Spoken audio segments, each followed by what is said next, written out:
Muy bien, buenas tardes. Vamos a comenzar a desarrollar el tema del día de hoy. Bien, el tema que está programado para desarrollar hoy día es responsabilidad civil. Bien, entonces vamos a ver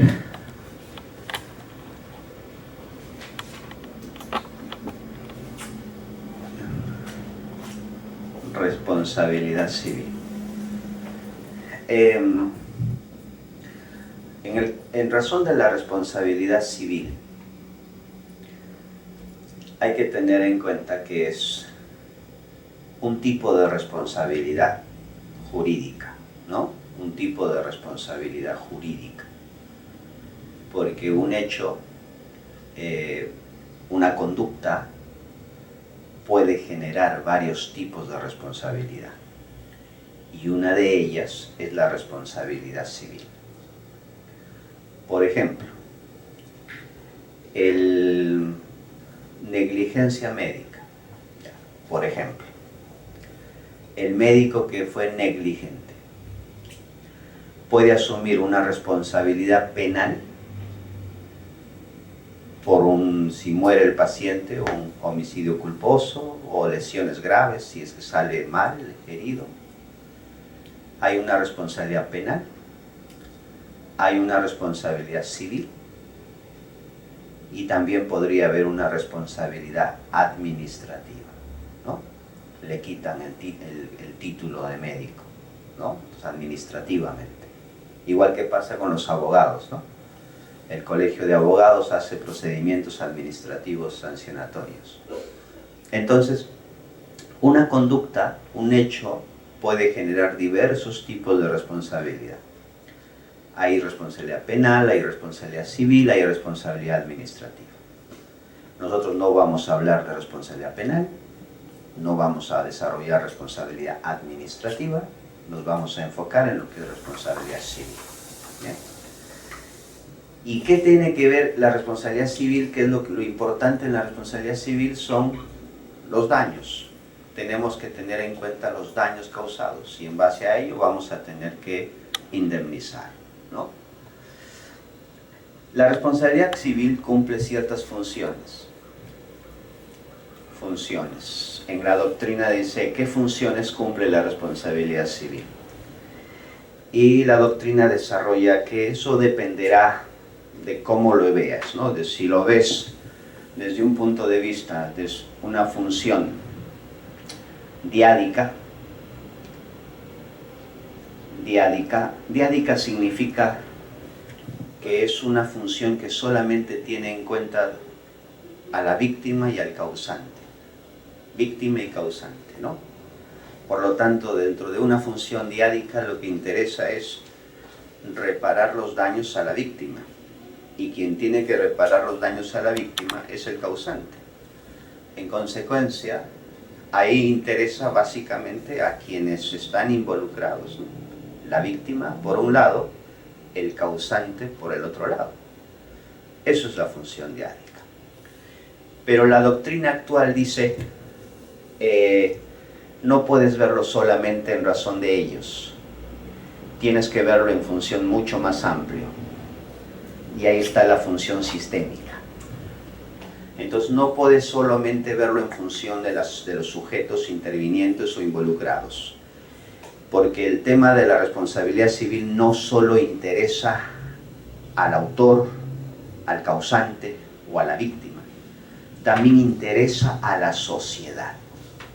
También interesa a los demás. Y es ahí donde se habla actualmente, cuando habla de función sistémica, es acá donde se habla de incentivos o desincentivos, comportamientos, incentivar conductas, desincentivar conductas, y es aquí, función sistémica. Desde un punto de vista diádico, básicamente, la función que cumple la responsabilidad civil sería reparadora, nada más. Entonces, reparadora, ¿no? Es resarcir, reparar los daños causados. Eso sería la función principal, ¿no? Reparadora. teniendo en cuenta a la víctima y el autor. Pero desde un punto de vista sistémico, ya la responsabilidad civil cumple una función preventiva.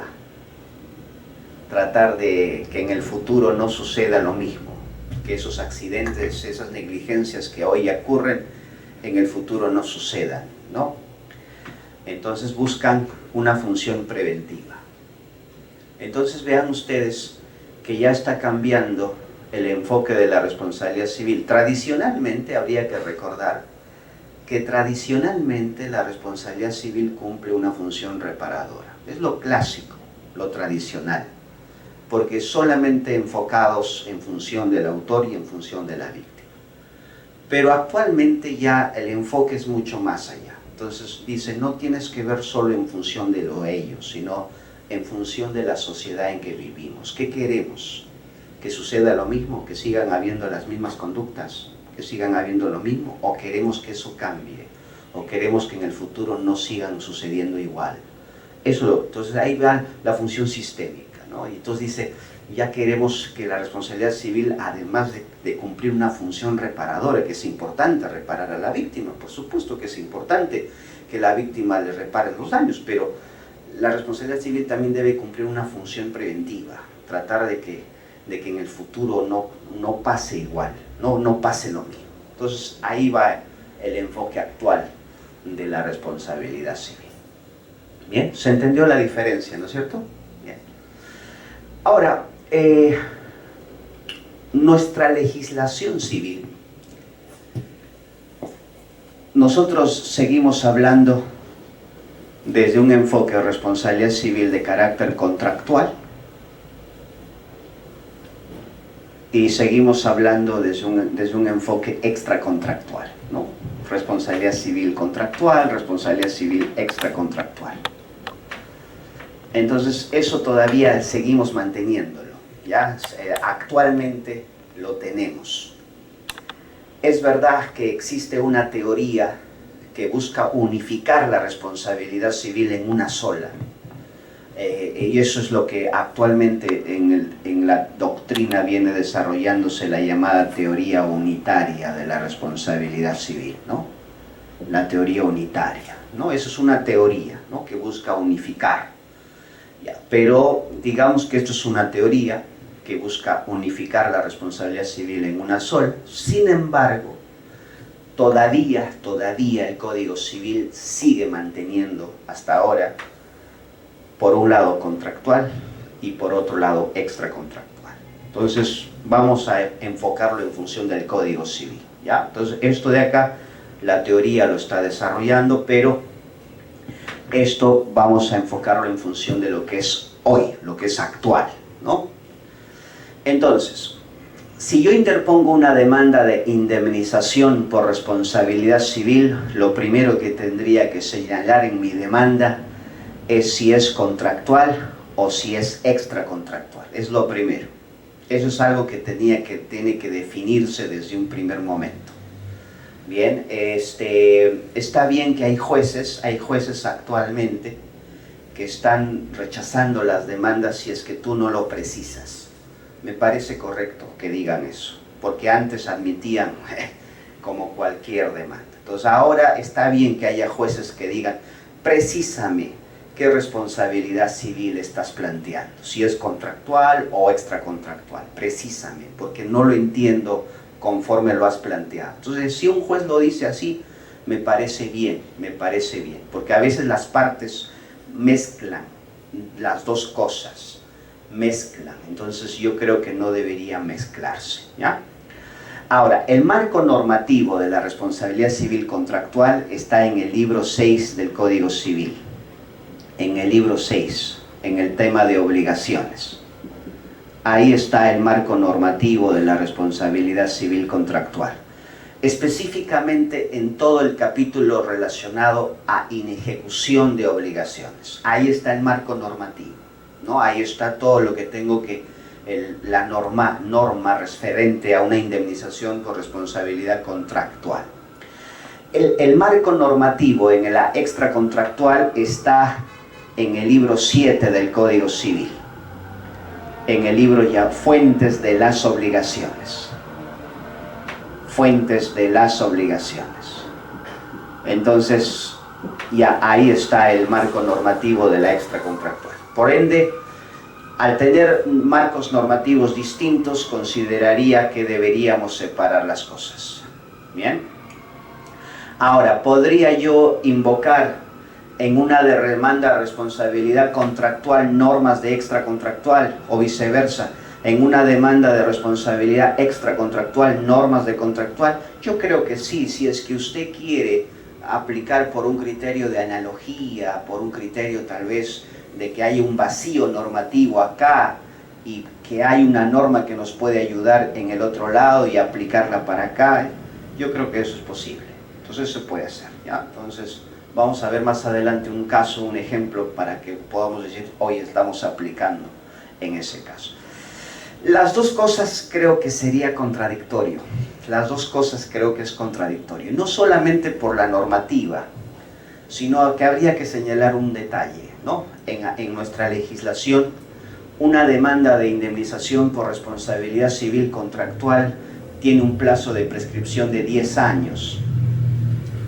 Y una demanda de indemnización por responsabilidad extracontractual tiene un plazo de prescripción de 2 años. Entonces, mire usted, el plazo prescriptorio es diferente, hay un plazo distinto.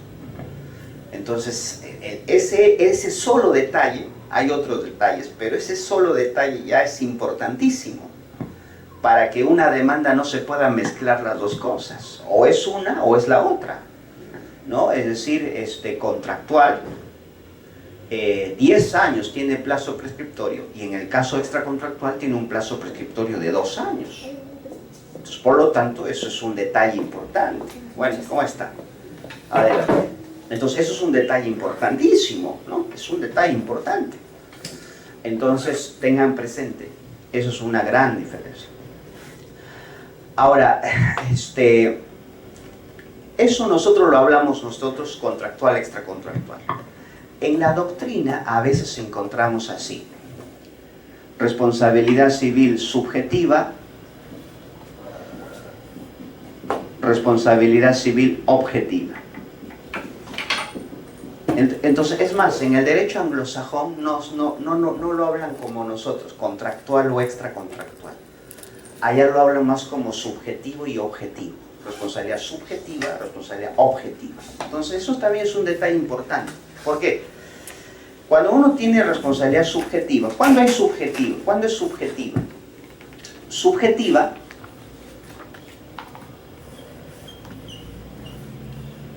eres responsable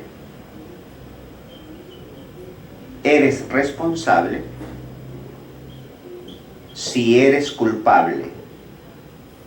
Eso es una responsabilidad subjetiva. Por lo tanto, en una responsabilidad subjetiva la culpa es muy importante.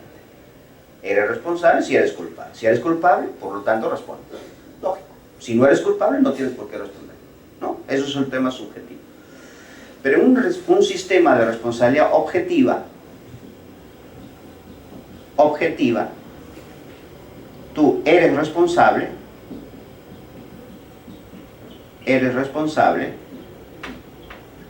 tengas o no culpa. Entonces, por lo tanto, tengas o no culpa, respondes. Eso es un sistema objetivo, ¿no? Entonces, de los dos sistemas, por ejemplo, hay que ver en qué casos concretos. ¿Cuál de los dos sistemas sería en casos médicos, ¿no? ¿Cuál de los dos sistemas sería en casos médicos? Si yo aplico un sistema subjetivo, voy a decir, el médico responderá, el médico indemnizará solo si se demuestra que el médico es culpable. Si yo aplico un sistema objetivo en casos médicos, diría, el médico responderá aún no tenga culpa. O sea, el médico responderá siempre, ¿no? Eso es un sistema objetivo. ¿Cuál de los dos sistemas sería conveniente en casos médicos? ¿No? Entonces, mucha gente, cuando pasaba mucho tema de negligencias médicas, mucha gente decía, no, tendría que ser objetivo, los médicos, ¿no? Pero eso es un contrasentido, ¿no? Porque si tú le pones un sistema objetivo en casos médicos, los médicos probablemente dirían, oye, ¿qué tiene? ¿Qué problemas tiene? Tengo problemas de salud, y son graves, olvídate, no te voy a operar. No. Sí, pero no, porque si pasa algo yo voy a pagar, ¿no? O sea, acá el sistema objetivo no me está diciendo si eres culpable vas a pagar, me está diciendo pagas de todos modos, ¿no? Es un sistema objetivo, no me conviene. En un sistema subjetivo, lógico, ¿no? Soy responsable si cometo algo irregular, si soy culpable. Entonces, eso es un sistema subjetivo. Entonces, ahí hay que tener en cuenta. En los seguros, por ejemplo, los seguros se basan en un sistema objetivo, o sea, paga el seguro, ¿no? Independientemente si eres culpable o no, paga el seguro. Pero en el caso de responsabilidad civil, o sea, médico responsable civilmente, habría que determinar si es culpable o no. Un sistema subjetivo genera mayor incentivo que un sistema objetivo. En casos, por ejemplo, accidentes de tránsito, ¿cuál sería? ¿Un sistema objetivo o un sistema subjetivo? Objetivo, el conductor responderá siempre, ¿no? Un sistema objetivo puro incentivaría el peatón aun cuando cruza por zonas que no debe cruzar. Ahí se preguntan, ¿no? O sea, porque si el conductor responde siempre, y la pregunta, ¿y qué pasa si el peatón se cruzó por una zona que no debe cruzar? O que el peatón no utilizó la escalera, ¿no? Y se metió por la vía rápida, ¿no? Entonces responderá siempre, sería injusto asumir un sistema objetivo puro, ¿no? Porque si un sistema objetivo puro, el conductor, independientemente de cómo fue el accidente, aun cuando el peatón se le metió debajo del carro, igual responsabiliza, ¿no? Igual paga, ¿no? Pero un sistema puro, no, en esos casos diría no. Habría que aplicar un sistema objetivo en casos de accidentes de tránsito, pero en ciertas circunstancias tendríamos que tener en cuenta también esto, porque hay que evaluar. A ver, tú estás pidiendo indemnización al conductor que venía a excesiva velocidad, ¿no? ¿Y tú por qué cruzaste por una zona que no debes cruzar? O sea, ¿es negligente el otro que venía a excesiva velocidad? Sí, tú también lo eres. ¿Se da cuenta? Entonces, ahí ve un asunto donde se va... La idea es, la clásica es que la responsabilidad sea de carácter subjetivo, es la clásica. Eso sí, la historia ha sido subjetiva, ¿no? En los últimos tiempos se ha buscado que la responsabilidad sea objetiva. En algunos casos puede aplicarse claramente, muy bien, pero hay casos donde no puedes aplicar, porque si lo aplicas, esto genera incentivos perversos. Contaminación ambiental, por ejemplo. Contaminación ambiental sí, podríamos aplicar responsabilidad objetiva, ¿no? Una empresa que contamina el río, por ejemplo, ¿no? Entonces yo me estaría preguntando si la empresa tuvo culpa o no tuvo culpa, ya contaminaste, independientemente si tenías culpa o no, ¿no? A mí me interesa el resultado, más allá si tu acción. Entonces hay un sistema objetivo de responsabilidad. Entonces, yo creo que esto es un detalle importante, si es subjetivo u objetivo. Cuando se analiza responsabilidad civil hay que ver en qué sistema quieres aplicar, un sistema subjetivo o un sistema objetivo. Y ahí va a tener en cuenta detalles, ¿no? Doctor, en una circunstancia de la teoría del riesgo dice que si nosotros tenemos un bien de riesgo... Riesgoso, peligroso. Como es un vehículo y, por ejemplo, hay una persona ebria y le queremos auxiliar, ayudar y llevarla a su destino, pero resulta que en eso se muere en el coche, ¿no? En el vehículo. Claro. Si no se muere, entonces nosotros somos responsables objetivamente, porque en realidad la norma te dice que pues es objetivo, pero con los criterios objetivos uno se disculpa, empieza a tener una... Claro, pero ahí hay un tema, ¿no? O sea, ¿por qué se te muere? Claro. ¿Cierto? No, por ajena a nuestra culpa, obviamente. Claro, pero por ejemplo, ¿no? No ha intervenido el vehículo en sí, en el desenlace, no ha intervenido el vehículo, sino es un factor externo. O sea, Claro, pues yo entiendo que la responsabilidad por bien riesgoso o por uso de bienes riesgosos o peligrosos es cuando el bien riesgoso es el que es el instrumento, ¿no? El instrumento, ¿no? El atropello. Pero, por ejemplo, cuando soy taxista y el pasajero se me muere porque demoré en traslado al hospital, ¿no es cierto? Me demoré al traslado al hospital, o se me bajó la llanta justo cuando estábamos trasladando al hospital, ¿eh? Ahí, por ejemplo, la muerte no es consecuencia del bien riesgoso, porque no lo estoy atropellando. Ahí un tema más ingresa en la parte subjetiva. Oye, fue tu culpa. Bueno, es un tema de, podríamos analizar el tema de la culpa. Él me analizará otras cosas, pero yo creo que el bien riesgoso, cuando no es el instrumento que causa el daño, no podríamos aplicar eso de la responsabilidad objetiva de uso de bienes riesgosos o peligrosos. En el caso de que el vehículo, por ejemplo, se rompa o se venzan los frenos y en esa situación pues choca, no es mi culpa, Ahí está. Pero muere mi persona, que era mi pasajero. Es objetiva, ¿no? Normalmente hay objetiva el bien, ¿no? Ahora él se defenderá diciendo que no ha habido un caso fortuito, fuerza mayor, pero habrá que analizar si corresponde o no. Más adelante vamos a ver, eso es un detalle, cuando se invoca esa defensa y cuándo prosperaría una defensa así, ¿no? Pero esto es un detalle importante en responsabilidad, determinar si es subjetivo o es subjetivo. En algunos casos la ley lo dice. En algunos casos, la ley del medio ambiente dice que la responsabilidad en caso de medio ambiente es objetiva. ¿Cierto? Ya, la ley del medio ambiente es objetiva. Perfecto. Entonces, cuando había noticias de que había en las clínicas, en los hospitales, mucha negligencia médica, un congresista quiso establecer una ley diciendo que la responsabilidad de los médicos debe ser objetiva, ¿no? Menos mal no se aprobó, porque eso sería nefasto. Un sistema objetivo en casos médicos complicaría la situación para mucha gente. Por proteger a algunos, desconoces lo que puede pasar con los demás, entonces hay que tener mucho cuidado en casos médicos. Por eso se habla en caso de hay que culpa del médico, ¿no? Entonces, hay subjetivo y objetivo. Le digo que la contractual, la responsabilidad civil contractual nuestra es más subjetiva. La extracontractual puede ser subjetiva y puede ser objetiva. La extracontractual es más amplia, más extensa.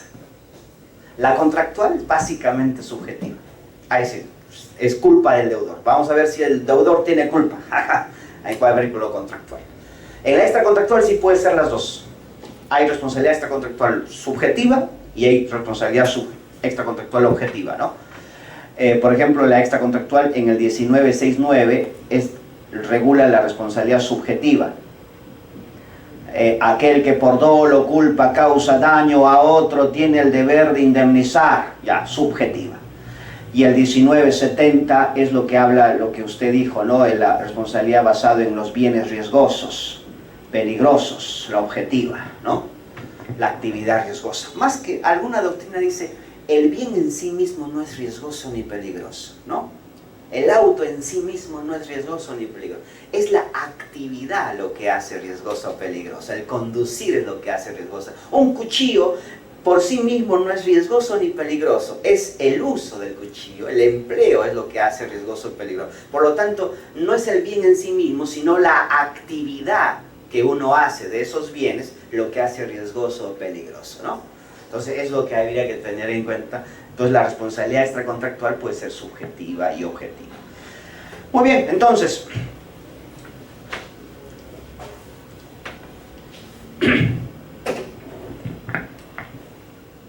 sea que yo planteo la demanda contractual o planteo la demanda extracontractual, lo primero que teníamos que analizar es lo primero, ¿no? ¿Qué es lo que vamos a analizar primero? ¿Qué es lo que el juez debería analizar primero para declarar fundada una demanda de responsabilidad civil, sea contractual o sea extracontractual?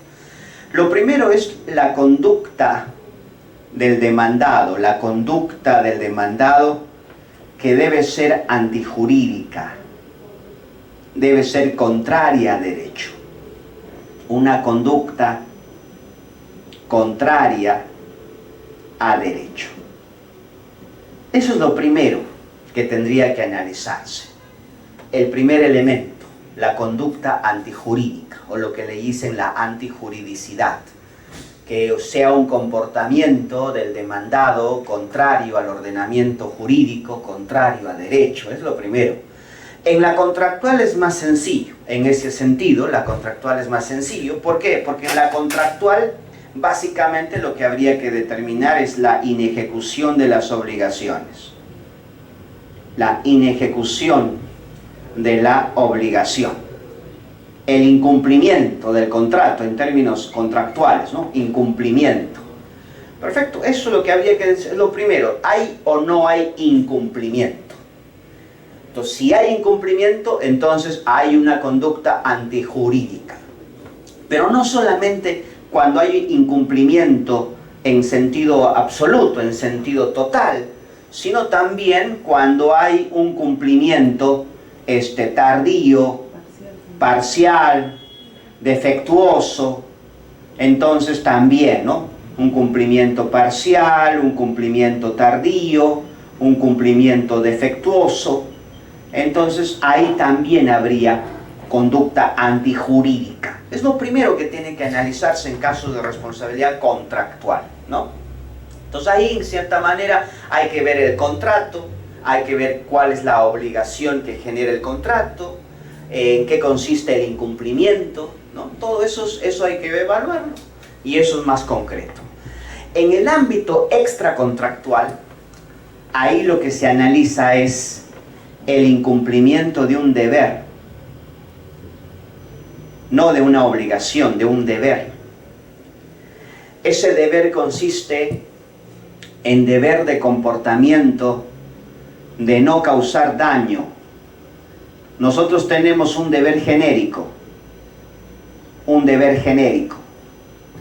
¿Y cuál es ese deber de conducta, ese deber de comportamiento genérico? No causar daño, no lesionar derechos de otros. Eso es el deber genérico de conducta, y es lo que se analiza en el ámbito extracontractual, ¿no? Por ejemplo, en casos de familia, divorcio por causales, piden indemnización. Entonces, cuando te dicen, perfecto, el divorcio, ¿qué es lo que ha incumplido el cónyuge para que tú le demandes indemnización? Ha incumplido el deber. ¿Deber de qué? ¿No? Dependerá de la causal que utilices, ¿no? Dependerá de la causal. Hay deber de fidelidad, deber de asistencia, deber de respeto mutuo, hay deber de conducta de los cónyuges. Esos deberes, dependerá de qué causal utilizas para plantear el divorcio, y en base a eso está diciendo que hay incumplimiento de ciertos deberes, ¿no? Entonces, esa es la idea, ¿no? Entonces, por ejemplo, cuando yo a una persona con quien no me une ningún contrato, con quien no me une ningún vínculo jurídico, y yo le pego, por ejemplo, le doy un puñete en el rostro, ¿qué es eso? Incumplimiento de un deber. ¿Qué es deber? De no lesionar al otro, ¿no? No lesionar, no causar daño al otro. Eso es deber de conducta, un deber de comportamiento.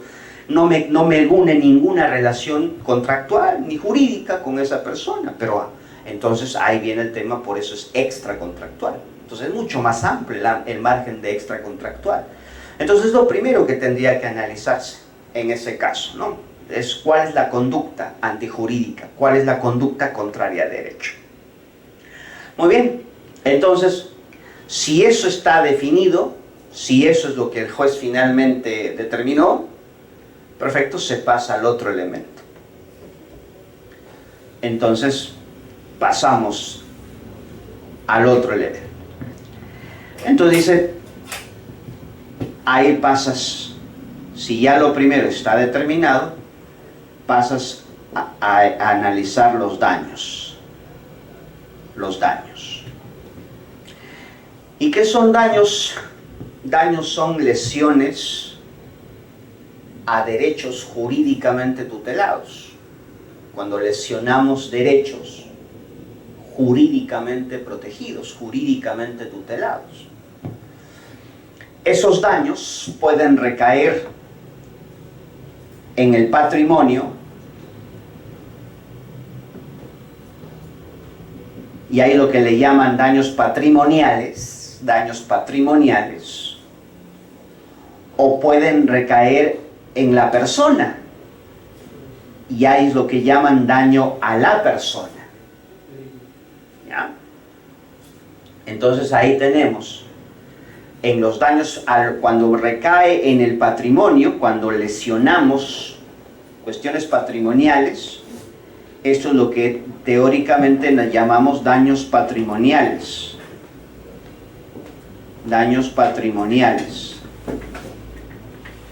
Y cuando recae en la persona es lo que llamamos daño a la persona. daño a la persona.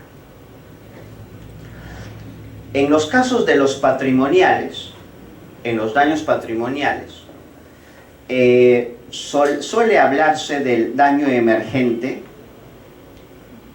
¿no? El daño emergente y el lucro cesante. Entonces, el daño emergente y el lucro cesante, ¿ok? No necesariamente si hay uno habrá el otro, ¿eh? Puede haber uno, puede haber el otro. Entonces, esto es una situación de prueba, hay que probarlo, hay que acreditarlo, ¿no? Entonces, en el caso del daño emergente, ¿qué es daño emergente? El daño emergente viene a ser la pérdida patrimonial a consecuencia de la conducta antijurídica, es la pérdida patrimonial efectiva. Entonces, eso es una pérdida patrimonial efectiva. ¿Cuánto perdiste a consecuencia de lo que perdiste? ¿No? ¿Cuánto perdiste? Eso es daño, eso viene a ser el daño emergente, ¿no? ¿Cómo está? Si a una persona lo atropellan, ¿cuál es el daño emergente? Lo atropellan. ¿Cuál sería su daño emergente? Los gastos que le causan, ¿no? Claro, eso es el daño emergente, lo que te costó. Pero ¿qué tal si hay un seguro que cubre todos los gastos? ¿Habría daño emergente? No, no habría daño emergente. ¿Por qué? Porque no gastaste, ¿no?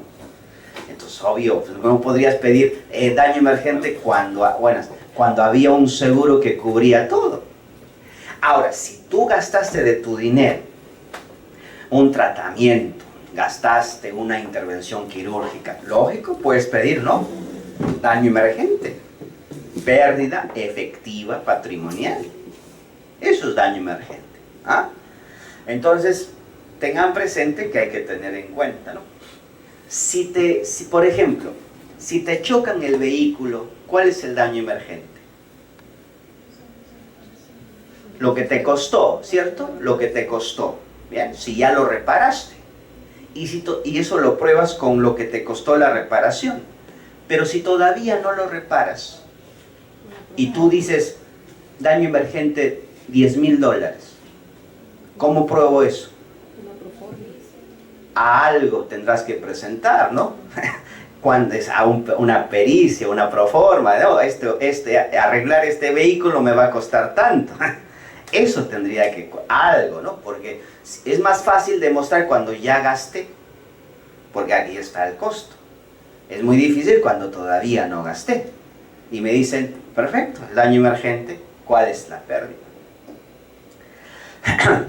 Había una persona que un accidente en la carretera central, había comprado su vehículo recientemente, le costó su vehículo $30,000, un vehículo nuevo prácticamente, moderno, y hubo un accidente, un choque, y realmente el choque fue aparatoso.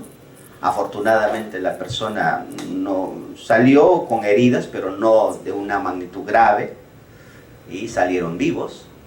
Pero el vehículo prácticamente destrozado, ¿no?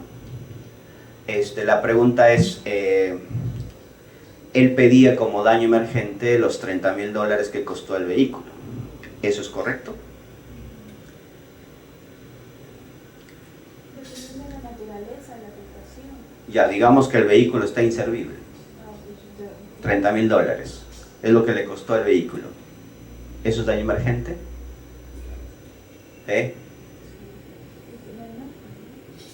Es que dependiendo, porque una cosa es cuando lo compran, $30,000 y después de 10 años se devalúa. Ahí está, eso es un detalle. O sea, un vehículo tú lo compras hoy día 30,000, pasan 6 meses, ya no vale 30,000. Ese es el tema. Entonces, por lo tanto, no es que pidas el valor del vehículo sea el daño emergente, sino el valor que vale al momento del accidente. Entonces, ¿cuánto vale 30,000 cuando lo compré? Pero al día del accidente, meses después, vale 20,000. Ya, perfecto, ese es tu daño emergente. Si el vehículo está destrozado, ¿correcto? Entonces la idea es tratar la pérdida efectiva al momento del hecho. La pérdida efectiva al momento del hecho. Es un tema de prueba, ¿verdad?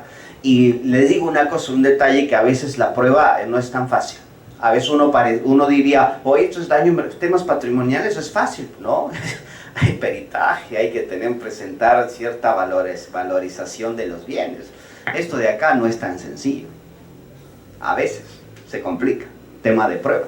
Y no, a veces no te lo dan. Pero ¿qué pasa, por ejemplo?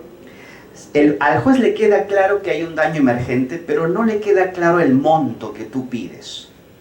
Porque una cosa es el daño y otra cosa es el monto. Porque el daño puede estar acreditado, pero el monto no está de todo claro, ¿no? O sea, no está del todo, no hay la prueba del monto. Por eso hay dos detalles ahí, ¿no? Daño, monto. Entonces un juez podría decirte, el daño me queda claro, hay daño patrimonial, me queda clarísimo. Pero lo que no me queda claro es por qué me estás pidiendo ese monto. No veo prueba respecto al monto, ¿cierto? Tú me pides $20,000, pero ¿de dónde sale ese monto? El daño me queda clarísimo, eso sí le digo, ¿no? Ya. ¿Qué hace el juez acá? El daño está probado, pero el monto no lo está, ¿no? Entonces lo que están haciendo es aplicar una norma en el Código Civil. Esta norma. Esta norma dice, si el daño está probado, está claro el daño, pero no está probado el monto de manera precisa, el juez tendrá que aplicar un monto prudencialmente. Por lo tanto, no te va a dar todo lo que pides, fundada en parte. Te va a dar un monto, pero no todo lo que pides, ¿no? Entonces, eso es una norma que los jueces están utilizando mucho en la actualidad. Mucho. Porque muchas veces no se prueba el monto con exactitud. Por eso es algo que, por ejemplo, había una profesora, que es jueza también, que es doctora Vargas Machuca, ¿no? Ella decía, y que me parece que tiene razón, ¿no? Ella decía, no solamente debe debatirse a nivel del proceso el daño, lo que normalmente se debate, ¿no? Si está aprobado o no está aprobado el daño. También debería debatirse el monto. Debería también ser punto controvertido el monto. ¿Por qué pides ese monto? Es como si el juez le dijera al demandante, ¿por qué me pides ese monto? ¿No? Entonces, tú demandado respecto a ese monto, algo que decir, ¿no? La idea es hacer un debate respecto al monto. A veces debatimos solo el daño, ¿no? Si está aprobado o no está aprobado. Eso queda claro a veces eso está claro. Lo que no queda claro es el monto. Y ahí es donde tenemos problemas, ¿no? De prevalecer el monto. Entonces hay casos donde pruebas el daño, pero no pruebas el monto. Pero ahí está este artículo, como una salvavidas, ¿no? Es decir, ¿sabes? No te van a decir infundada la demanda, pero sí te van a decir fundada en parte, que es lo más probable. Entonces, el daño emergente consiste en eso, la pérdida efectiva en el patrimonio. El lucro cesante consiste en una ganancia,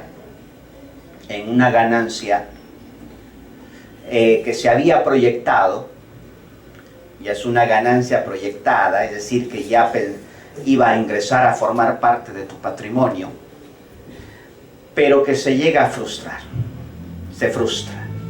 Finalmente ese 10,000 soles que iba a ganar, no se queda ahí, se frustró. Ese dinero que iba a ingresar a la caja, no ingresa. Eso es lucro cesante. Si una persona lo atropellan, ¿cuál sería el lucro cesante? Si es trabajador, el sueldo que dejó de percibir. Si es, ¿no? Es fácil cuando una persona trabaja, por ejemplo, a destajo, ¿no? Por horas, fácil, pues es más sencillo, porque si tú dejas de trabajar, ¿cierto? Dejas de ganar, pues esa hora de trabajo. En cambio, cuando se trata, por ejemplo, piden, en caso de los trabajadores, aquí hay un problema que se está viendo actualmente en casos. A una persona lo sacan arbitrariamente de su trabajo. ¿Ya? Despidos arbitrarios. No lo voy a... Tema laboral, yo sé que hay diversos tipos de despido, ¿ya? Pero vamos a decir que arbitrario, por decir genéricamente, ¿ya? Lo sacaron sin derecho. Esta persona plantea demandas de amparo o hacen contenciosos, incluso he visto procesos contenciosos, procesos de amparo, ¿no? Donde finalmente le dan la razón y le dicen, señor, sí, usted tiene razón, aquí le han sacado mal, no debieron haber hecho eso, usted tiene razón, ¿cierto? ¿Qué se estaría demostrando? Que había conducta antijurídica por parte de la demandada, ¿no? Es lo que estaría demostrando. Pero el problema es, ¿qué es lo que piden como lucro cesante? ¿Qué es lo que piden? Lo que dejé de percibir como mi remuneración. O sea, ¿cuánto tiempo dejé? De 5 años dejé de trabajar, mire, y quiero los 5 años, todos mis sueldos, todo, ¿cierto? Mis beneficios sociales, todo lo que me corresponde como trabajador, esos 5 años, eso lo pido como lucro cesante. Ahí hay un problema porque hay sentencias del TC diciendo que en caso de las remuneraciones solamente se dan por trabajo efectivo, ¿cierto? Todos los que con temas laborales es por trabajo efectivo. Entonces tú no tienes trabajo efectivo. Entonces, ¿cómo te voy a dar como lucro cesante si no tienes trabajo efectivo? Pero hay sentencias que sí dan. Sí dan, pues. Pero hay un tema, ahí se van yendo a contradicción, ¿cierto? Ahora, yo creo que los jueces están haciendo mal aquí. ¿Saben por qué? Porque yo he visto sentencias en las cuales los jueces civiles comienzan a evaluar los beneficios laborales, derechos laborales en ámbitos de responsabilidad civil cuando es un tema estrictamente laboral, ¿no? Están yendo más allá de su competencia, creo que me parece que esto es erróneo. Porque en ese sentido el juez, a ver, ¿cuántos años? 5 años, a ver, ¿qué derechos tienes? ¿En qué régimen laboral estás? Aquí debajo esta ley, ¿qué beneficios tienes? Perfecto, te doy. O sea, el juez civil está haciendo lo que hace un juez laboral. Entonces, ahí hay un problema, pero en realidad les digo, en materia de responsabilidad civil, el verdadero lucro cesante en esos casos sería,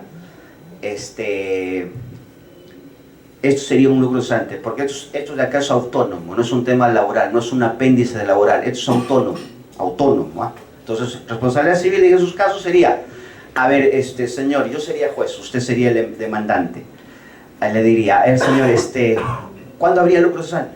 Señor juez, mire, estos ingresos de sueldo que yo tenía, estas remuneraciones con este dinero, yo tenía proyectado invertir en tal negocio.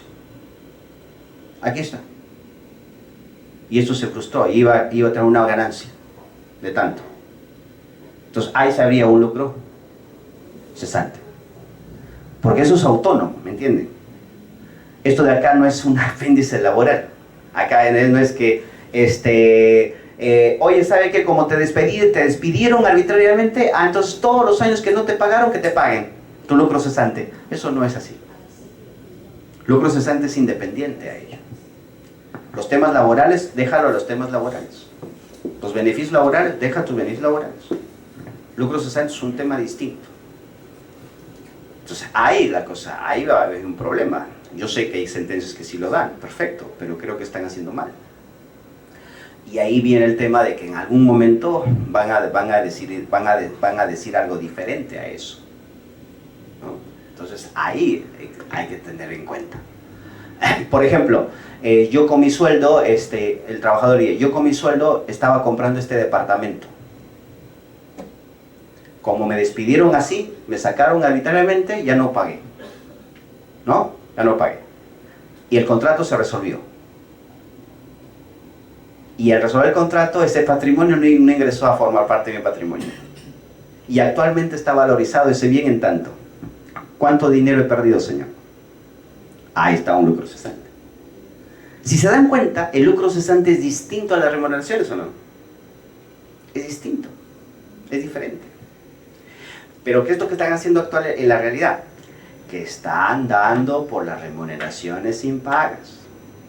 ¿Y eso qué significa? Que el juez va a estar evaluando todo lo que te corresponde durante todos los años. Eso. Pero esto de acá es autónomo, no es lo mismo. ¿Ya? Entonces hay que tener cuidado con eso. Perfecto, pero a nivel de jurisprudencia todavía seguiremos con ese tipo de cosas. Muy bien, entonces, lucro cesante. En el daño a la persona, el doctor Fernández Cesarego dice: el daño a la persona puede involucrar el aspecto psicosomático,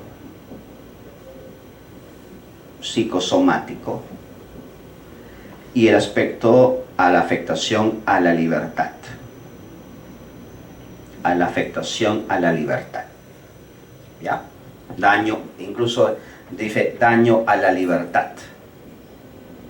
Daño a la libertad y el daño psicosomático. Daño psicosomático y daño a la libertad. En el caso del daño psicosomático, y ahí establece el cuerpo, que es el soma, cuerpo, es el daño físico, ¿no? El daño corporal es el daño al soma. Y la psiquis es lo que dice el daño psicológico.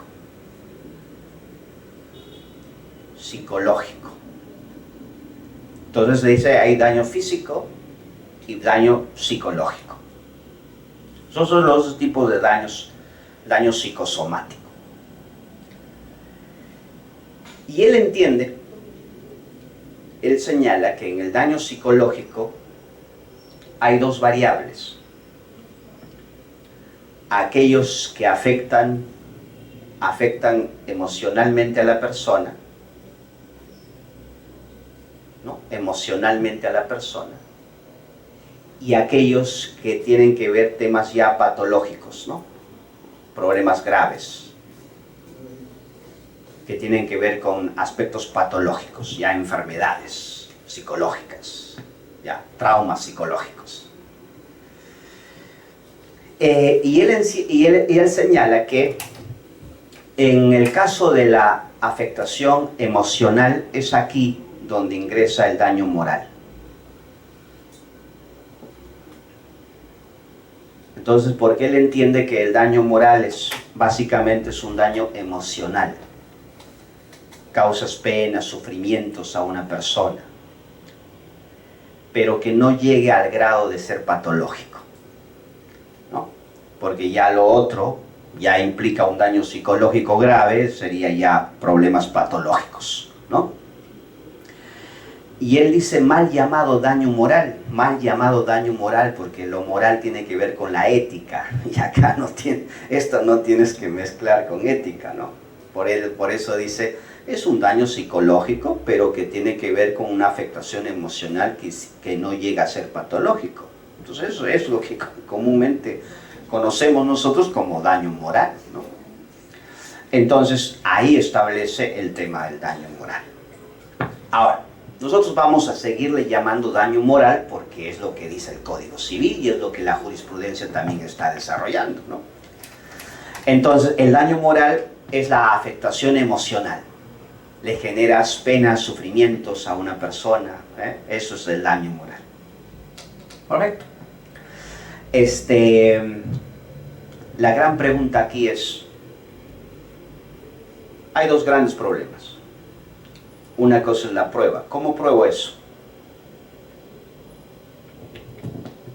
¿Cómo pruebo eso? ¿Cómo pruebo las afectaciones a la emocional? Que una persona diga, me ha causado un sufrimiento, me ha causado una pena, me ha causado angustias, aflicciones. ¿Cómo se probaría? Es es una zona oscura. Podría ayudarnos a algo esto, ¿no? A veces puede ayudarnos, un informe psicológico puede ayudar, pero a veces no existe, no hay. Entonces, la mayoría de los casos no hay. En la mayoría de los casos que se han pedido por daño moral no hay informes psicológicos, no hay nada. Entonces ahí viene el gran problema de la prueba del daño moral, porque tiene que probarse. Ha habido casos en los cuales dice el daño moral no se prueba, no se debe probar, o el daño moral debe asumirse o presumirse, ¿no? Entonces la doctrina procesal dice no, tiene que probarse. O sea, el daño moral también tiene que probarse. Ahora, que no haya una prueba directa, eso es una cosa. Pero si no hay prueba directa, ¿qué se hace uso? Ante la falta de prueba directa, ¿qué hacemos uso? De la llamada prueba indirecta. Y la llamada prueba indirecta, ¿de qué estamos hablando? Procesalmente. ¿Qué más se habla en penal que en civil? ¿Qué es? La prueba indiciaria. La prueba indiciaria es lo que se hace uso acá. Entonces, hay prueba. No, tal vez no hay prueba, es verdad, no hay prueba directa no va a haber, normalmente no la hay. Pero habrá prueba indirecta. Y esa prueba indirecta tendrá que ser evaluada. Y es lo que normalmente se ha desarrollado con el tema de la prueba indiciaria, ¿no? Acá es donde los jueces hacen uso, por ejemplo, se puede hacer uso de la llamada prueba indiciaria, la prueba indiciaria, pero también puede hacerse uso de las máximas de la experiencia, que han servido muchísimo, máximas de la experiencia, que son reglas lógicas, ¿no? Reglas de vida, reglas que la tenemos muy presente y que también se puede hacer uso de ellas, ¿no? Pero ahí es donde básicamente va a entenderse. Entonces, por ejemplo, si una madre pide indemnización por daño moral por la muerte de su hijo,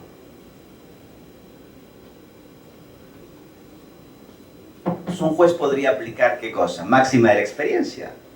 ¿Y cuál es la máxima de la experiencia?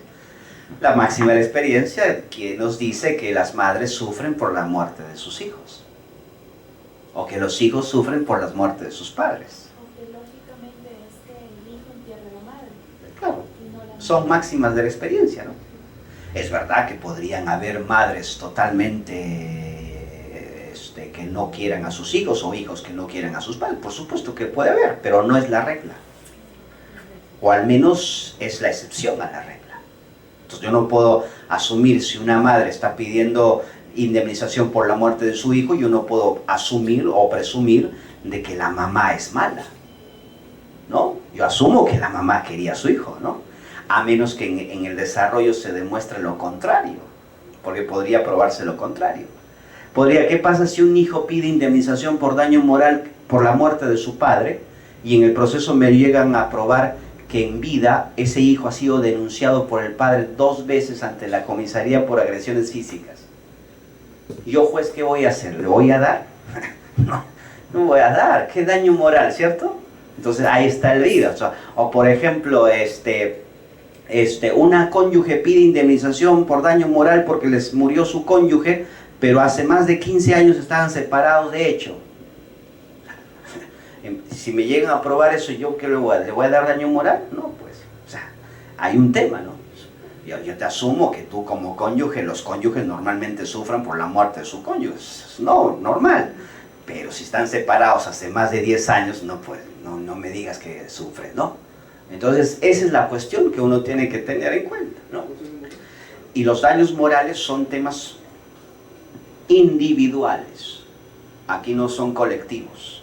Eso quiere decir que si una madre pide indemnización por daño moral por ella y por sus hijos, el daño moral tiene que ser evaluado uno por uno respecto a cada uno. No es lo mismo el daño moral respecto de un hijo de 15 años a uno de 5 años, ¿cierto? No puedo englobarlo, no puedo hacer una responsabilidad, daño moral colectivo, ¿no? Es individual, es daño moral. Y en ese sentido se establece la prueba en base a eso. Entonces se puede llegar a establecer, o el juez puede utilizar elementos, por supuesto, en ese caso. Cuando se le despiden arbitrariamente, aparte de pedirme, por ejemplo, en esos casos que le paguen todo lo que le dejaron de pagar durante 5 años como lucro cesante, además también piden indemnización por daño moral. ¿Qué presentan para acreditar eso? Para al menos uno inferir que hay daño moral, nada. Solo el hecho de que le despidieron ya hay daño. Entonces uno asume, el solo hecho de que a una persona lo sacan del trabajo, ¿hay daño moral? ¿Cierto? Yo puedo entender que haya personas que se depriman. Yo puedo entender que haya personas que tantos años trabajando en una empresa o en una institución, llegado el momento, lo sacan arbitrariamente, caiga una situación emocional fuerte. Puedo entender, ¿cierto? Pero hay que evaluar al menos pues las edades, los tiempos, al menos eso. Pues. Pero no solamente por el hecho de haberte sacado ya hay daño moral. Eso tiene que ser evaluado en función cuántos años tienes trabajando, cuántos años tienes actualmente, ¿no? Carga familiar, todo detalle tendremos que analizar para finalmente determinar que hay un daño moral, ¿no? Porque el solo hecho del despido ya genera daño, eso no es así. Eso no es así. Que yo a raíz de eso genere problemas, por supuesto. Ya, pero evaluemos qué cosas, detalles, pues. Evaluemos cosas. Por lo tanto, los jueces tienen que evaluar cosas acá. ¿Ok? Entonces, ¿el daño moral es difícil probarlo? Sí, claro. ¿Prueba directa hay? No, normalmente no la hay. ¿Pero qué hacemos uso? Prueba indirecta hay que hacer uso. Y el otro caso, el monto. ¿Cuánto le voy a dar? Estamos en otra hipótesis. El daño moral, estás convencido que hay daño moral, pero ¿cuánto le vas a dar? Eso es otro gran problema. Y en el Perú ese es un problema grande. Por supuesto, la muerte de una persona no vale igual en Lima, ni en Puno, ni en Chiclayo, ¿no? O sea, si una persona, yo acuerdo una sentencia, por la muerte de una persona le dieron en Puno 50.000 soles. A uno que murió aquí en Lima le dieron 200.000 soles. Entonces, al otro que fuera en el norte le dieron 30.000 soles. O sea, al final, pero los hechos son similares. Básicamente eran accidentes de tránsito. Entonces la pregunta es, ¿no? ¿Por qué vale aquí más? ¿Por qué allá vale menos? ¿Por qué allá vale más? Entonces ahí hay un gran problema, ¿no? Un problema de que finalmente la vida en el Perú no vale igual, ¿no? Y hay un problema de falta de uniformidad. Entonces, ahí está el monto. El juez, mucha discreción del juez fijar los montos. Juez fija el monto, pero a veces no motiva por qué. O sea, yo pido 1.000.000 de soles, el juez dice, te doy 50.000 soles, ya, pero ¿por qué no 100.000? ¿Por qué necesariamente 50.000? No hay ninguna justificación en la sentencia. Ahí hay un problema de motivación. Ahí hay un problema. Por eso la doctrina dice, ¿por qué no aplicamos un sistema tabular? ¿Por qué dicen, por qué no en el Perú creamos un sistema tabular, un sistema basado en tablas? Es decir, que sea más objetivo, que sea igual para todos, ¿no? Tal vez algunos considerarán que sea poco, otros consideran, pero al final la idea es crear un sistema objetivo basado en la igualdad, ¿no? Que a ti te den igual que al otro, entonces por lo tanto un criterio de igualdad. Entonces, ¿por qué no crear un sistema de tablas, ¿no? Lo que hacen las compañías aseguradoras, ¿no? O sea, las aseguradoras hacen un sistema de tablas, un sistema tabular. En el Perú todavía no estamos muy lejos de aplicar un sistema tabular. Nosotros nos estamos basando fundamentalmente en la idea del juez. El juez aplicar un monto prudencial, un monto basado en la equidad. Basado en la equidad. Y hay algo que los jueces justifican esto, bueno, la equidad, basado en el 1332, ¿no? Es decir, cuando no se pueda establecer el monto con exactitud, el juez aplicará un monto prudencial de acuerdo al criterio de equidad. Es lo que dice el código, ¿cierto? Pero la autora Vargas Machuca dice, ¿no? Y yo estoy de acuerdo en ese aspecto, dice, pero la equidad hay que construirla, pues la equidad hay que argumentarla. La equidad no simplemente es aplicarla automáticamente. La equidad es en función al caso concreto. La equidad es que tienes algunos elementos en el caso concreto que te está sirviendo para establecer ese monto. Es lo que tienes que hacer, juez. construir la equidad. No se hace. Entonces hay un problema de déficit de motivación en este caso. Entonces el daño moral, miren ustedes, Fernández Cesarego lo dice mal llamado daño moral. Él lo entiende simplemente un daño emocional, ¿no? Pero que no llega a ser hasta este punto de carácter patológico, porque esto ya es más grave, ¿no? Y en el daño a la libertad es ahí donde ingresa el daño al proyecto de vida. Al proyecto de vida. Y según el doctor, es el más grave de todos, porque ahí tuviste la libertad de poder elegir tu proyecto, y ese proyecto se frustra, o alguien, lo peor, te frustró. Entonces ya no lo puedes alcanzar. ¿Qué peor que eso, no?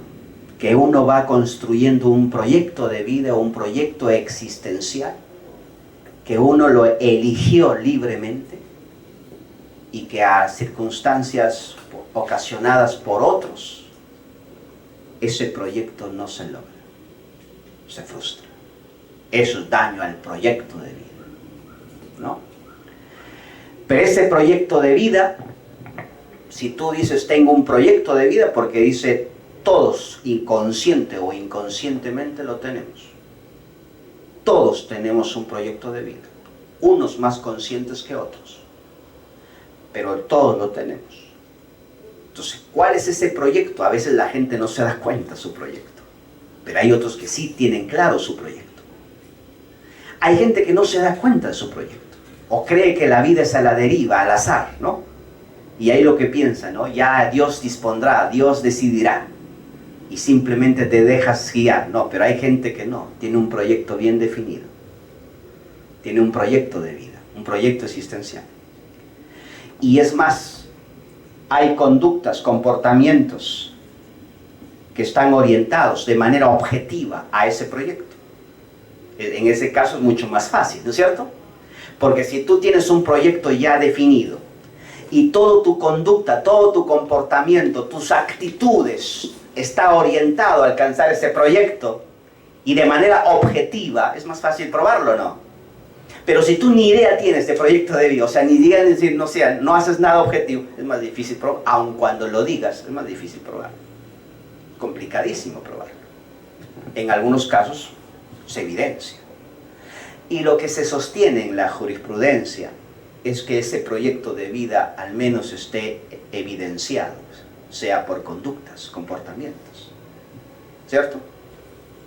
Es fácil en algunos casos, en otros, ¿por qué? Pues su proyecto está definido. Un chico de 18 años llega a un club profesional y a causa de un accidente ya no puede jugar fútbol nunca más a nivel profesional. ¿Su proyecto de vida se frustra o no? Pregunto, ¿cuáles son? Ya, uno diría, mi proyecto de vida, futbolista profesional. Perfecto, muy bien, eso es tu proyecto de vida. El juez le dirá, ¿cuáles son las conductas evidenciadas? ¿Cuáles son las conductas objetivas que estaban orientadas a ese proyecto antes que se produzca el accidente? ¿Cuál sería? El haber participado en divisiones menores, el haber hecho desde infancia, tener un contrato de preprofesional o tal vez un contrato ya profesional, en fin, ¿no? Entonces, eso es algo que ya, porque tenía un proyecto claro, ¿cierto? Y toda su actitud, su conducta, su comportamiento estaba orientado a ese proyecto. Eso es lo que se frustra. Y es lo que dice, eso sería el más grave daño que se le pueda causar a una persona, ¿cierto? Entonces, ahí implica pues el desarrollo, porque quien desarrolla en el Perú habría que decirles, el daño al proyecto de vida es el doctor Cesarego. Entonces, Fernández Cesarego es el que hace ese daño al proyecto de vida. Desarrolla toda la teoría respecto al daño al proyecto de vida y que a partir de Perú se habla en todos los países de América, ¿no? Entonces digamos que quién fue el propulsor, en cierta manera el que idea esto, el doctor Cesareo, ¿no? Entonces esto es interesante verlo de esa perspectiva, ¿no? El proyecto de vida, ¿ya? Que es distinto al daño moral, que es distinto al daño psicológico de carácter patológico. Entonces es distinto a un daño físico. Afecta la libertad de una persona porque ya no tiene esa facilidad, ¿no? Esa libertad de poder desarrollar lo que él quería hacer. Eso es el tema. Y entonces cuando uno pide indemnización por daño al proyecto de vida, tiene que estar bien definido su proyecto de vida, ¿cierto o no? No es simplemente mi proyecto, ¿no? Entonces eso, como digo, un estudiante universitario, yo quiero ser un profesor, sí, pero no es simple de simplemente decir eso, ¿no? Hay que tratar el proyecto de vida que usted tiene, cuál es su objetivo. Entonces, alguna gente está convencida, ya tiene claro su proyecto. Hay gente que no tiene claro su proyecto. Muy bien, entonces esos son los daños. Y en un caso concreto se pueden dar todos los daños posibles, sí, todos los daños posibles. Diga. En la sentencia tenemos que especificar el procesante de la Sí, sí, sí, yo creo que sí. Sí. Yo le aconsejo precisar los daños separadamente, motivarlos separadamente y establecer en cada daño un monto.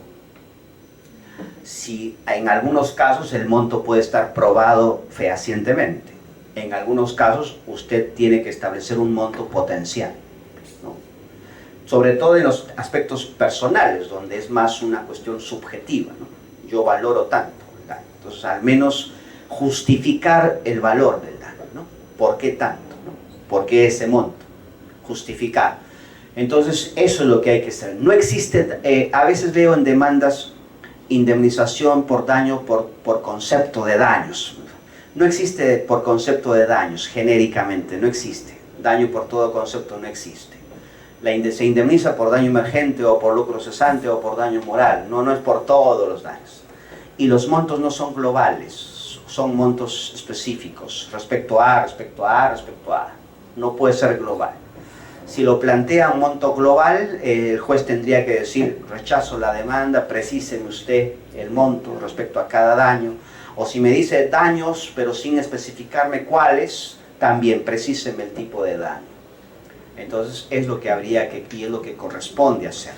Desde un inicio debe estar clarísimo, no solamente en qué responsabilidad lo estás encuadrando, si es contractual o extracontractual, sino que además precisar cuál es el daño que me estás señalando, cuáles, ¿no? Y si son todos, puede ser todos, o algunos, y el monto respecto a cada uno, ¿no? Y cuando son varios los demandantes, porque puede haber varios demandantes, precisar respecto a cada uno de ellos. Entonces no es que todo para todos, ¿no? Respecto a cada uno. Entonces es una demanda que hay que... En estos casos de indemnizaciones, el éxito de las demandas es por el planteamiento de la demanda. Acá lo ganamos o lo perdemos conforme lo planteamos. Aquí hay que demorarnos, hay que trabajar mucho en el planteamiento. El abogado tiene que trabajar mucho en el planteamiento. Es más, incluso yo aconsejaría cuando no hay prueba suficiente, o no hay prueba respecto a un tipo de daño determinado, el abogado asume el costo.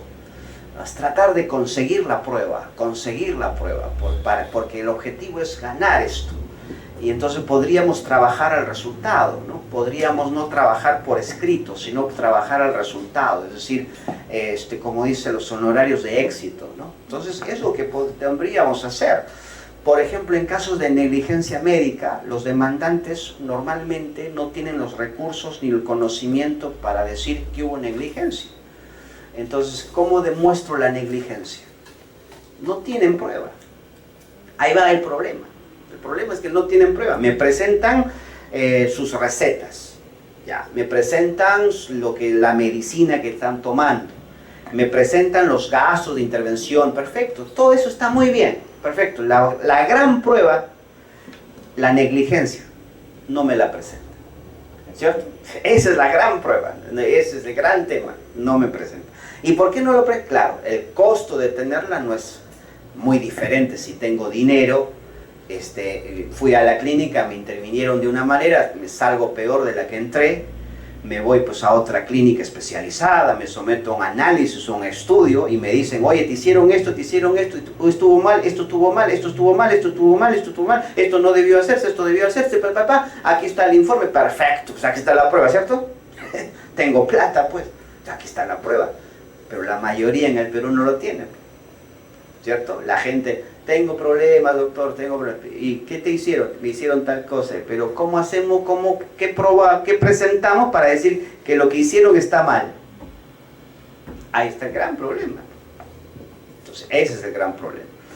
Entonces, tengan presente que aquí sería bueno plantear desde el inicio una muy buena demanda de indemnizaciones.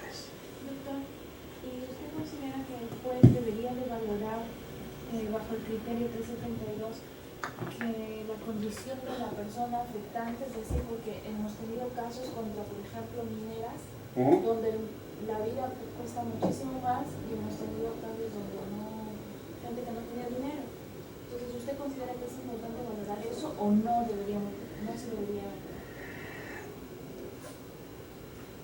Yo creo que el factor dinero, el factor socioeconómico no debería ser, ¿no?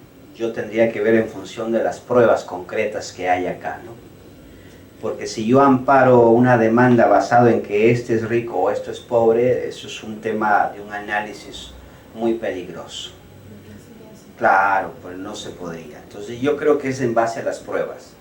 Es verdad que la gente pobre tiene más dificultad en conseguir las pruebas. Es verdad. Pero en todo caso, eso no es un problema de la responsabilidad civil, habría que pensar qué solución le damos, o el juez qué puede hacer en el proceso para tratar de, en cierta manera, ante la insuficiencia de la prueba, hacer algo para conseguir la prueba, ¿no? La prueba de oficio, por ejemplo, está ahí en el código, ¿no? La prueba de oficio podría ser un mecanismo que nos permita hacer eso, ¿no? Facultad, o sea, pero la idea es conseguir una prueba, tratar de buscar elementos que nos digan o nos hagan suponer que lo que se hizo mal. Esa es la idea, ¿no? Entonces, habría que pensar qué le damos de apoyo a esta persona, ¿no? Pero no podemos, basado en un tema socioeconómico, porque es pobrecito, porque no tiene, no podemos ir fundada la demanda, ¿no? Porque eso es un incentivo perverso. Imagínese usted, ¿no? Porque si me baso en eso, fundada la demanda, imagínate los médicos. Entonces mejor no atiendo a gente pobre, pues, ¿no? Porque cualquier cosa que pasa, al pobre le están diciendo que tiene razón siempre. Entonces no. Entonces yo creo que hay que tener en cuenta que esos criterios no podría ser razonable. Tendría que haber otro elemento más, algo más. Yo podría decir que es difícil que ellos lo prueben, perfecto. Que es difícil dar las circunstancias que ellos presenten, perfecto. Yo lo voy a hacer, en cierta manera, vengan ustedes. Es lo que hacen a veces, ¿no? Invertimos la carga de la prueba. A ver, clínica, presénteme la documentación respecto a este señor. A ver, ¿qué han hecho ustedes? Ya. A ver, médico, venga usted aquí. A ver, ¿qué significa esto? Ya. Esos son elementos que habría que hacer. Habrá que buscar algo, ¿no? Muy bien, entonces eso es lo que habría que tener en cuenta como segundo elemento. Una vez que ya analizamos los daños y ya el juez está convencido de que hay daños, y el monto también ya le queda claro también el monto, entonces el juez pasa a ver el nexo de causalidad, el nexo causal. Entonces, ¿qué implica el nexo causal? Es la vinculación que debe existir entre los dos elementos anteriores, entre la conducta y el daño. Eso es el nexo de causalidad.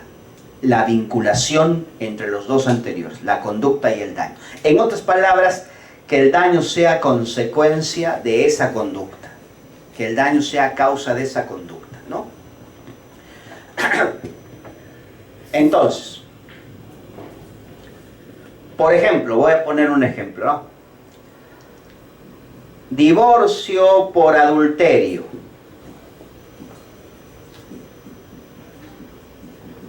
El adulterio es mantener relaciones sexuales con una persona diferente al cónyuge. ¿Perfecto? Eso está aprobado, acreditado. Pero además pido una indemnización por daños. ¿Y qué daño me pide acá? Pide una demanda de indemnización por daño, por daño físico. ¿Y por qué? Porque aquí mi cónyuge me pegaba.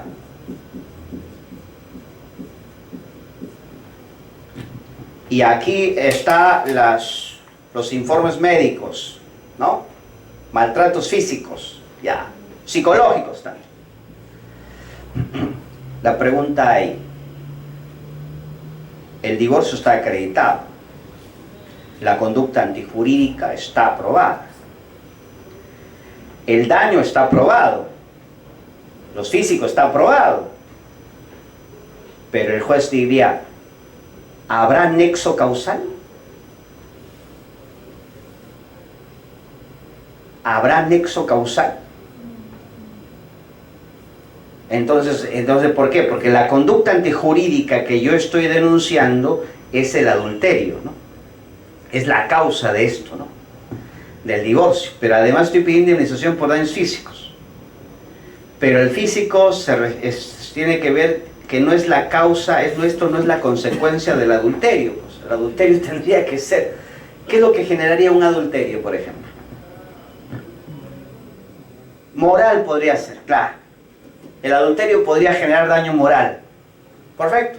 Entonces, si yo pido indemnización por daño moral, ahí sí habría un nexo de causalidad. Pero como estoy pidiendo acá daño físico, no habría nexo de causalidad. Entonces el juez diría, no, pues no te puedo dar indemnización por esto porque no habría nexo de causalidad. Porque este daño no es consecuencia de la conducta antijurídica que le estás atribuyendo a tu cónyuge, ¿no? En un caso de divorcio por violencia física, sí, ahí sí, no hay problema, porque es la causa, ¿no? Pero un divorcio por adulterio no cuadra pues con este daño. Entonces ahí viene el problema de la relación de causalidad. Entonces, el nexo causal, que los daños que tú dices sufrir, debe ser consecuencia de la conducta antijurídica que estás atribuyéndole al demandado. Eso es lo que debe ser el nexo de causalidad.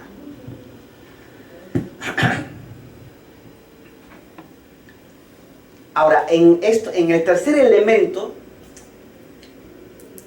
en accidentes de tránsito se discute mucho, no la conducta antijurídica ni el daño, se discute mucho el nexo causal. En muchos casos el nexo causal es un tema que se discute bastante en accidentes de tránsito. Eso en el ámbito extracontractual. ¿Por qué? Porque la víctima dice,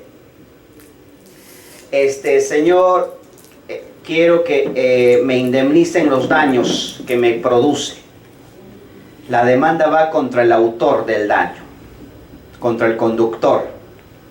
La conducta antijurídica del conductor es la que ha causado el daño, por lo tanto hay nexo de causalidad. Entonces habría el tercer elemento, ¿no? Entonces me ha generado daños, la conducta antijurídica del autor del daño, que es el otro elemento, me ha generado este daño, o sea, el nexo de causalidad, que es el tercer elemento. Pero este autor o este conductor, en su defensa dice, mire, señor juez, la causa del daño generado a la víctima no es una causa atribuible a mi comportamiento. Mi comportamiento no es la que ha causado esto, sino aquí hay una causa ajena. Causa ajena. Entonces, al existir una causa ajena, no hay nexo de causalidad, señor. ¿Qué hay?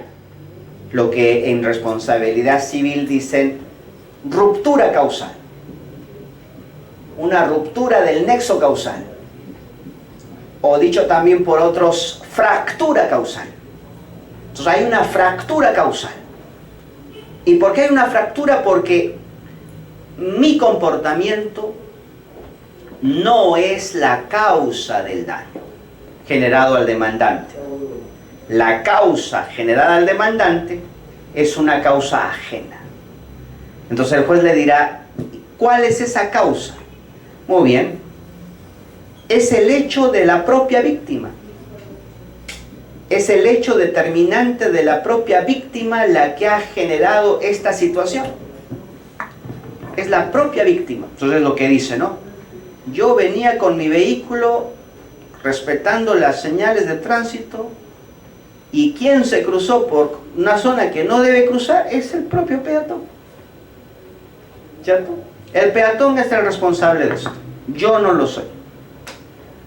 ¿Cierto?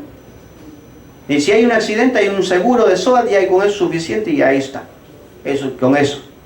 Pero yo no puedo indemnizarlos, porque yo no soy responsable por una conducta imprudente del propio peatón. Entonces, eso es fractura causal.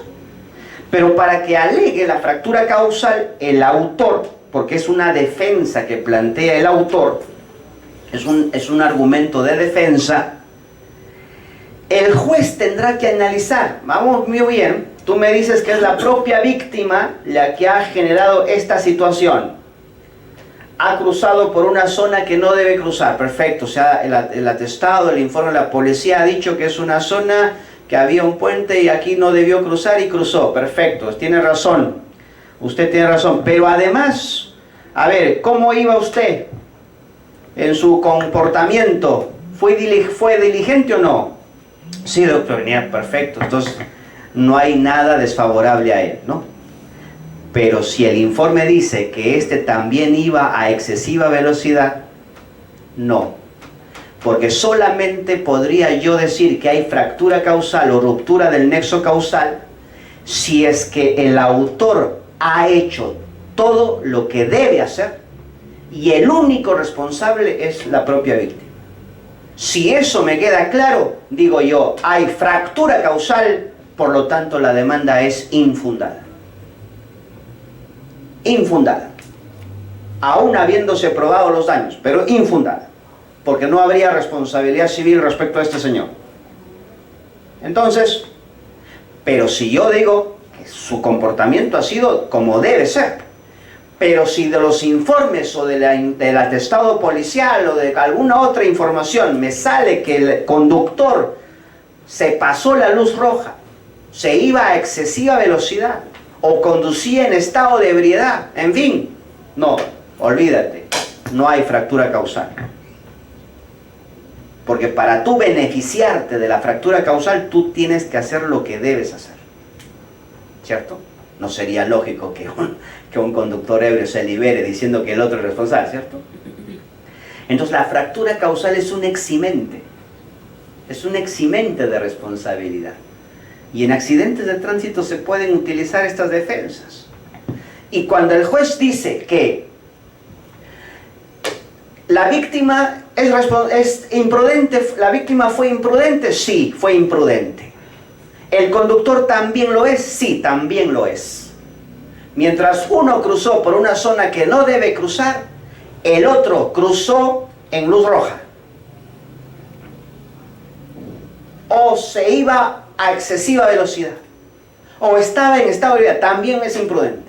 Entonces, viendo la imprudencia de ambos, ahí se aplica lo que es la concausa. Eso es lo que en responsabilidad civil dice, estaríamos ante un caso de concausa, concurrencia de comportamientos, de conductas imprudentes. Imprudente uno como imprudente el otro. Entonces, si ambos son imprudentes, habría una concausa. Y la concausa libera al demandado conductor, no lo libera. No lo libera. ¿Lo exime de responsabilidad? No lo exime de responsabilidad. Entonces, ¿qué pasa con la concausa? La concausa es un atenuante. La concausa es un atenuante. La ruptura causal es un eximente. La concausa, al ser un atenuante, el monto indemnizatorio se disminuirá. El monto indemnizatorio el juez disminuirá prudencialmente. Entonces, por eso es que ahí ahí viene el tema donde el juez analiza esos asuntos. ¿Ya? Porque si esto no hubiera, el conductor indemnizaría siempre. ¿Y sería justo que el conductor indemnizaría siempre? ¿Sería justo? Me parece que no.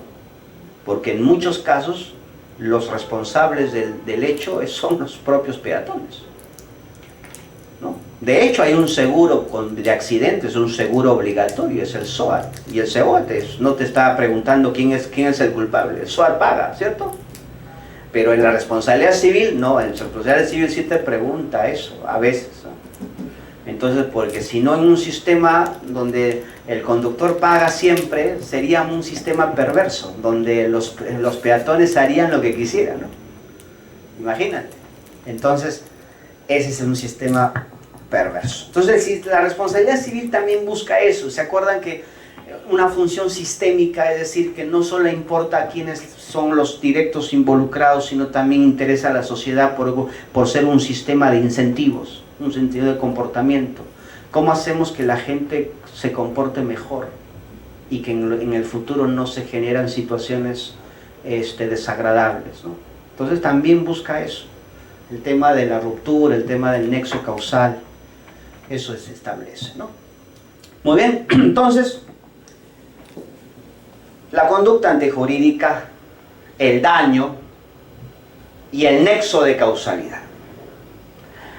Si el demandado acredita que hay la ruptura del nexo causal, se exime, ¿cierto? O si hay concausa, se atenúa. La diferencia es que en la primera, la sola conducta de la víctima es suficiente para generar el hecho. En la concausa, la conducta de la víctima sumado a la conducta del autor generan el hecho. Entonces la concausa frente a la fractura. ¿Ok? Eso es la primera causa ajena. Entonces, ¿se entendió esa diferencia, no? Ahora, el demandado también le puede decir, causa ajena, ¿cuál? Hecho de un tercero, señor juez. Hecho determinante de un tercero. Hecho determinante de un tercero. Una empresa de transportes interprovincial cerca a la ciudad de Arequipa sufre una volcadura y a consecuencia de la volcadura mueren personas. Fallecen algunos, heridos otros. Los familiares de las víctimas interponen indemnización por responsabilidad civil. La defensa de la empresa decía que aquí el hecho determinante del accidente ha sido un tercero. ¿Y cuál es el argumento? Que para evitar el choque frontal, el conductor del bus hizo una maniobra hacia un lado y a consecuencia de ello cayó al abismo, porque había un camión, un tráiler que iba en sentido contrario, de sur a norte, y el bus iba de norte a sur, y para evitar un choque frontal que iba a ser mucho más grave, hizo, ¿no? Viró para un lado y eso provocó el accidente, porque el camión o el tráiler invadió el carril del bus. Entonces, el hecho determinante de un tercero, señor juez, el responsable es el tercero. Entonces, el juez evalúa las pruebas. A ver, el hecho determinante de un tercero. Muy bien, ¿y qué me presentas como prueba? El atestado policial, señor juez. Aquí está el atestado policial. A ver, vamos a leer el atestado policial. El atestado policial dice: el chofer informó que no tuvo más remedio que girar hacia un lado, provocó el accidente y iba un camión en sentido contrario e invadió el carril. Eso es el atestado. El juez leyó eso. ¿Suficiente o no? ¿Por qué? ¿El dicho de quién? Ahí está, el dicho del chofer. Es su sola afirmación. Más que eso en el caso, no hay nada más que eso en el caso. ¿cómo le puedo hacer caso a eso? ¿No? ¿Cierto? Camión, ¿qué camión es? Ni siquiera el atestado no dice camión. El chofer, camión, en el atestado dice no se veía porque era de madrugada, entonces el camión se fugó,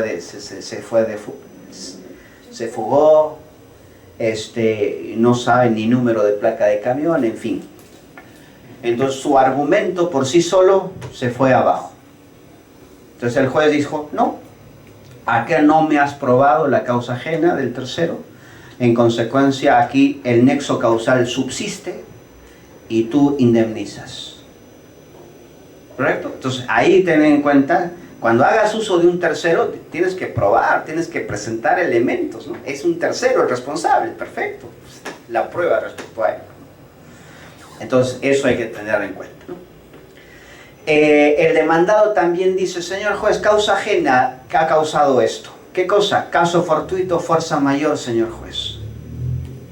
El hecho se produjo por un caso fortuito o fuerza mayor. Ese es otro punto.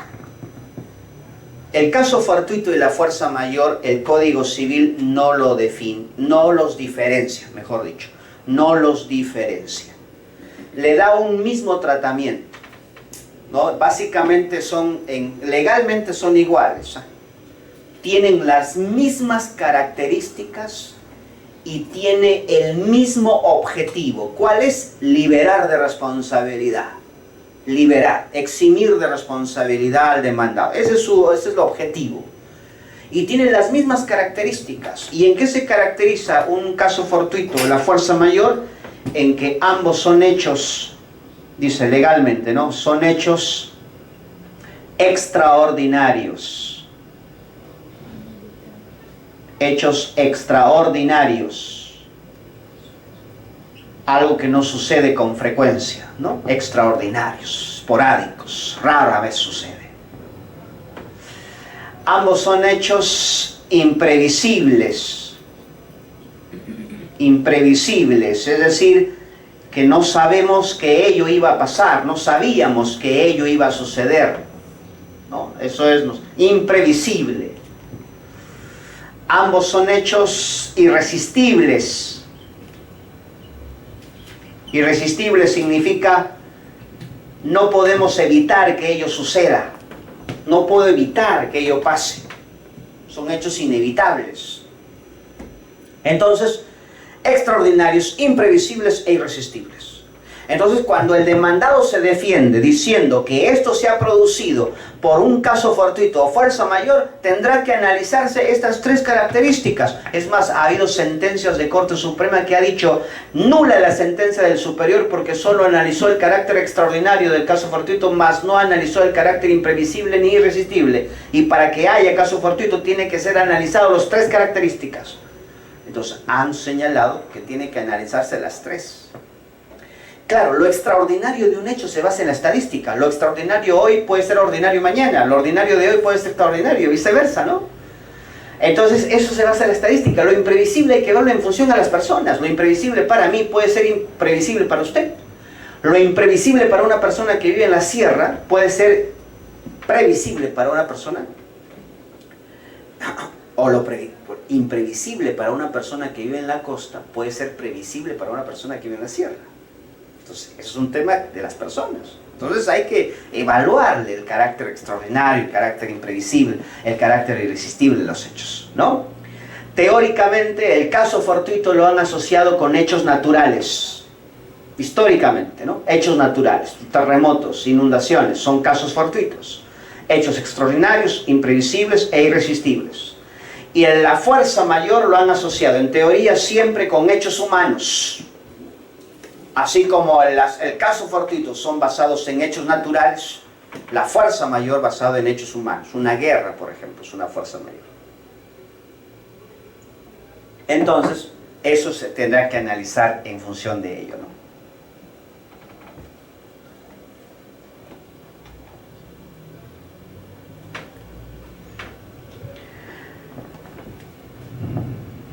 Muy bien.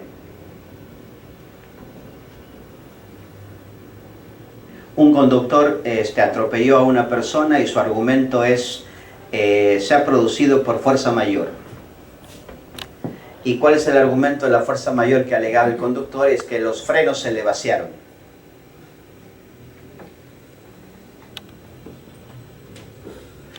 La pregunta es, ¿califica o no por un caso fuerza mayor?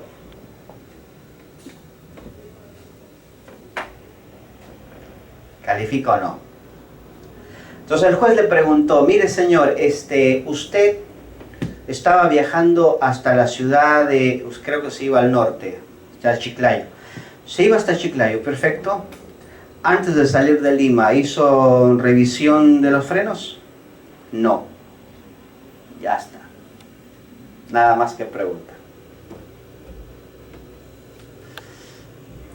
Extraordinario puede ser, porque no es algo que le pasa con frecuencia a la persona, ¿no? No se te vacían los frenos todos los días. Extraordinario puede ser.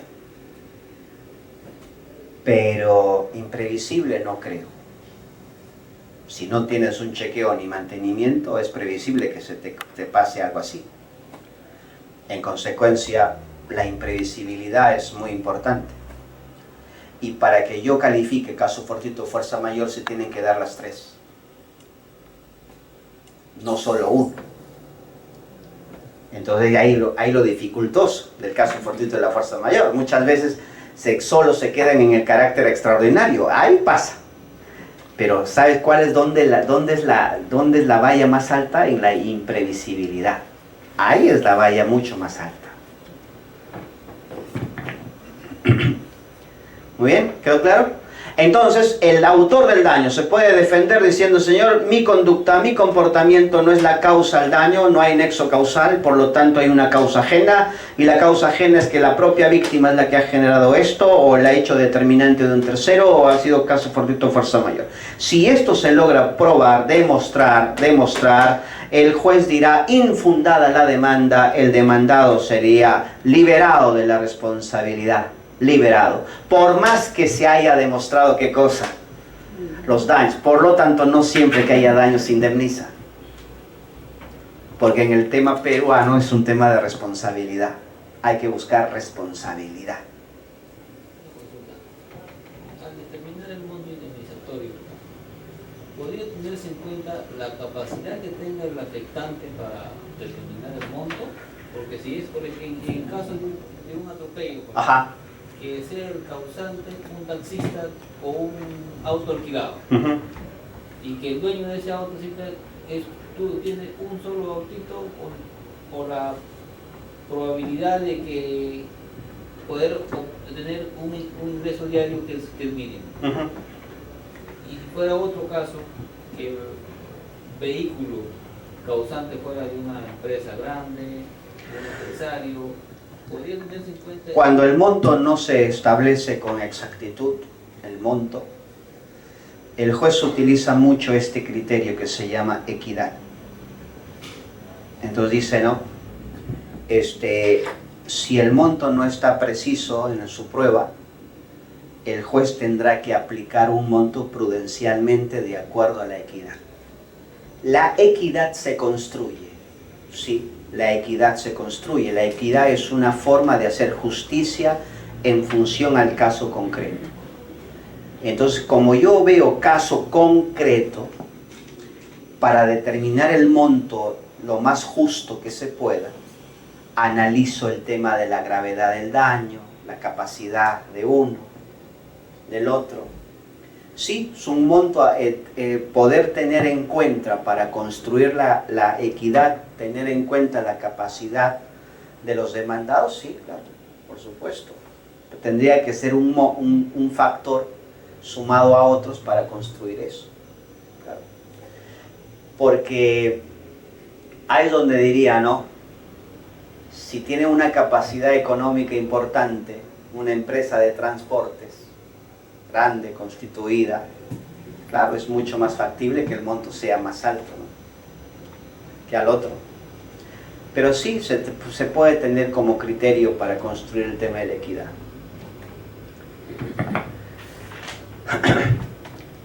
Muy bien. ¿Quedó claro esto? Bien, con eso nos vamos al descanso.